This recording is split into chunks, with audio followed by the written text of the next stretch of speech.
Little Red Flying Hood. Written and illustrated by Ben Nelson with help of Laura Nelson. Animated by the sophomore web and video game students of Southwest CTA. Arthroburg was a busy, bustling bug town, built from tossed-out boxes and cans on the ground.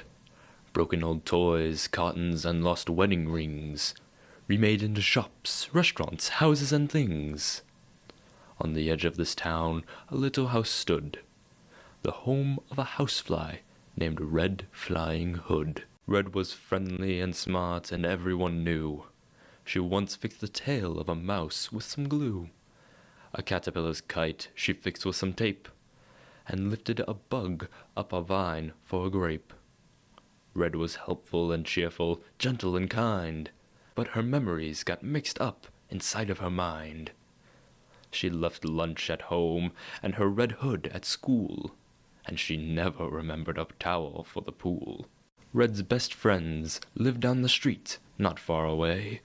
They grew up together and play every day. Bonnie, a sassy brave bee who loves honey. Franklin, a firefly, clumsy and funny. And two spunky cricket twins named Po and Ming are all of Red's best buddies who lend her a wing. One morning while Red combed her fruit fly wing hair, her mother had some really bad news to share. She knocked on the bathroom door and shouted, "Red, I've just come back from the store. Your poor granny's contracted the fruit fly flu. I wish I could help her, but I've got it too. I went to the store and found the only cure. Mushy brown rotting fruit will save her, I'm sure." So Red packed her basket with stinky old fruit, while in her mind she contemplated her route. With her basket packed, Red was ready to go, but Mom said, "Wait, there's one more thing you should know. There are two paths that will lead to Granny's home. I don't want you to go there walking alone. One pathway is safe with no danger to fear. The other leads right where a killer is near. He's a spider named Cranston, an evil beast, who munches on insects like us for his feast." Red took her mom's advice with no fear at all. "I've got my friends. If I were in trouble, I'll call." Red's mom said, "Stay on the right path when it bends. I'll tell all their parents and you tell your friends. You'll be safe. Just get home before it is late." So Red's friends soon followed her out of their gate. As Bonnie left, her parents gave her a hug. "Be careful and safe, like a good little bug," They advised as the two girls went on their way. "You should be back home by the end of the day." So Red and her friends started on their journey, not seeing the spider that watched from a tree. He had fangs, a top hat, and a purple bow tie, and he glared through his scope with one evil green eye. "Ugh, those kids will get in my way. If I don't do something, I won't eat today. Sweet fruit fly Granny will make a tasty pie, or I could toss them all in the pan to fry. If I want to make a feast of her, I can't let Red give old Granny the cure. I must stop them before they get to her den." He crawled to the left and he crawled to the right. An evil scheme gleamed through his mind like a light. The bugs soon arrived at the two paths near the lake, and Red couldn't remember which path to take. A friendly old fellow with beard white as snow said, "Left, young lady, is the way you should go." And through his eyes blazed and his beard was slipping. Red missed his disguise and started off skipping. "They won't reach Granny's house today." Wait, Red, that guy could be a fraud." "He was nice, not mean, ugly, or odd. I trust him, you guys. Now let's go on our way." It wasn't exactly what they thought she'd say. Then suddenly a badger, hairy and gray, with eyes like a serpent, sharp claws like a mole, and teeth like a bear, it attacked from its hole. "Run for it!" But Bonnie tripped. Franklin flew to the rescue, lightning fast. "You saved me. Your light is so strong. This isn't the path, and that old man was wrong. Red, you should have written down what your mom said." You've led us all here and we all might end dead. I'm so sorry. I thought he was good. It's my fault we're lost. I'd go back if I could. Let's go back. This is our only track. If we work together, we'll find the way out. This path leads to Granny's the long way, no doubt. They started off, but were soon stopped by a stream, with water so cold it could make a bug scream. My friends understand me. I owe them a lot. Now how can we get past these rapids? What we need is a watertight boat. They found a coconut to keep them afloat. As they climbed in, their luck suddenly shattered. An owl screeched and swooped. Soon they would be battered. What's up? Is there a waterfall? No, an owl, iron talons and all. Look out! Red tossed each a cattail, and off they paddled, though they paddled the boat as fast as they could.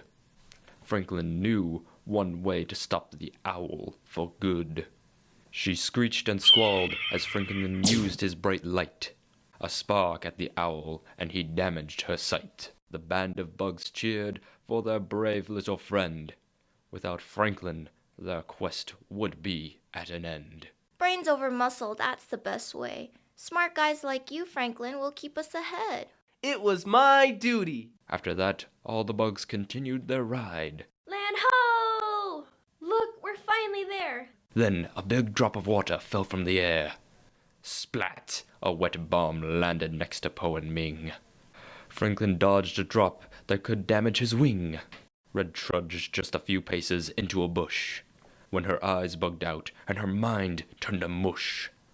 In front of them there was a giant wasp nest. So, you thought this would be a nice place to rest. On you, little bugs, we will soon be dining. I am Rupert, Wasp Chief. For dinner tonight, you'll be roasted or fried.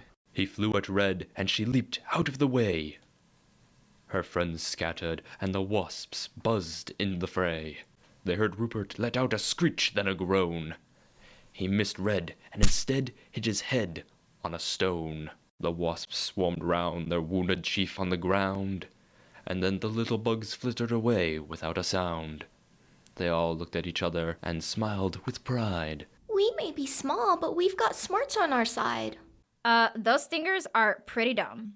The twins high-fived, and Franklin started to hum. Red stopped, and her friend saw the shock on her face. Memories flipped through her mind, then fell into place. Mom's warning about Cranston and the wrong path. It all clicked together like difficult math. She'd forgotten again, and Cranston had won. I'm sorry, I'm so dumb. Red sat in the dirt, scared, lost, worried, and cried. What if they were doomed and she and her friends died? Her friends gathered round her so they couldn't see. The flying squirrel Cecil sat under a tree. Oi, mates, what you doing here? These woods ain't safe. There are villains all over this place. Oh, Cecile, aren't we glad to see you? She told him their tale, and he knew what to do. Hop aboard, mates. I'll get you there in no time. We'll get help to Grandma and she'll be just fine. He swooped in the air, and the bugs held on tight. Woohoo! Hiding in a tree, Cranston watched through his specs. Why can't I get rid of those lousy insects? How could he capture Red's close-knit little clan? Then Cranston concocted a wicked new scheme of how he'd wear a disguise and pretend to be kind. He cast out his web and swung from tree to tree, and thought of meatloaf with 5 bugs and a bee. Cecil landed at Gran's house, a mushroom dome. Now you all stay safe inside of Grandma's home. And they waved as they all went inside, calling out thank you to Cecil for the ride. Red and her friends walked to the door, and they knocked. But it opened wide, because it wasn't locked. Why is it so dark inside here? The twins shook and held each other tight in fear. Maybe Gran forgot to change the lights? I fear that we're still on thin ice. When Red's friends saw Grandma tucked tight in her bed, they gasped at the size of a gigantic head. Why, Granny, you've got puffy green eyes and you've grown bigger than your usual size. Hello. You've come far to help me get better, I know. Don't be frightened, my dears. Come closer and see. Give Granny a kiss, and you'll see it's me. Wait, Red. She knew it was a trick. That creature was creepy, not helpless or sick. It looked hungry as it leaned over to see, and Bonnie felt sure they should flap their wings and flee. I know it's not, Gran. I'll get closer to see. That's my secret plan. Your teeth are yellow and pointy, too. Her friends tried to stop her, but what could they do? No, Red. Off came Cranston's mask, and before Red could flee, his quick claw snatched her as she started to fly. Aha! Now I'll bake you into a pie. When Bonnie flew up to sting Cranston's right claw, he couldn't believe that his plan had a flaw. His eyes twisted and twirled in fury and pain. He released Red and howled loud as a train. Bewildered and scared, Red turned around to see. Cranston held in his claw her friend Bonnie the Bee. Ming, Po! A belt in Gran's closet is what we must find. It's stretchy and she keeps it up on the shelf. And we need the kettle, which I'll grab myself. The twins pulled each end of the belt and stretched tight. Red added the kettle and pulled with her might. Be ready, because when I let go, Cranston will be knocked down and out by the blow. Meanwhile, Bonnie was trapped, but Franklin flew fast and used his light again to create a flash. Cranston's eyes were blinded and he couldn't see, and accidentally released Bonnie the Bee. Cranston screamed with rage and smacked Frank in the face, which knocked poor little Frank right into a vase. Fire! Cranston cried out as he was buried by the brew. When his bum hit the hot stove, he leaped so high that he launched through Gran's roof up into the sky. Cranston blasted through the roof of Granny's home. Cranston fell in a pond and sighed with relief. Foiled again.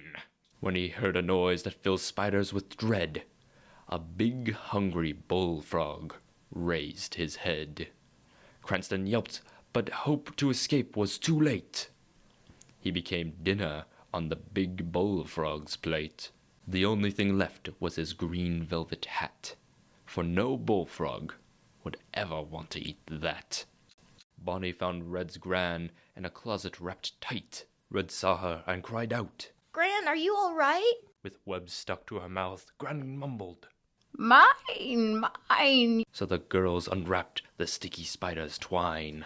Using her stinger, Bonnie helped cut the Gran free. You and your friends saved me. Be careful, Gran. You know you're still sick. I have the cure here, Gran. You must eat it quick. Grandma ate the foul fruit like it was candy. Red, that was delicious and dandy. You were so brave and that spider was crazy. I was so scared and I felt kind of hazy. You all worked together, just like good friends do. You each used your strengths and saved me from the flu. They heard sirens and saw a red flashing light. The police came to see if they were all right. Hey, look, outside. Our parents are here. They dashed out to give all a kiss and a hug, and told the story of their plight with the thug. Red's mom spun her around and cried happy tears. The police and their parents were stunned to hear how the kids used their talents to beat their fear. When the cops showed everyone Cranston's wet hat, Sergeant Sting said, "Well, folks, I guess that is that." Then Granny invited everyone inside to feast on rotted apple coal she fried. "Thanks for dinner, Granny. Now, we've got a job to honor Red. We're putting a sign where the roads fork so no one is eaten by spiders or toads. See you later!"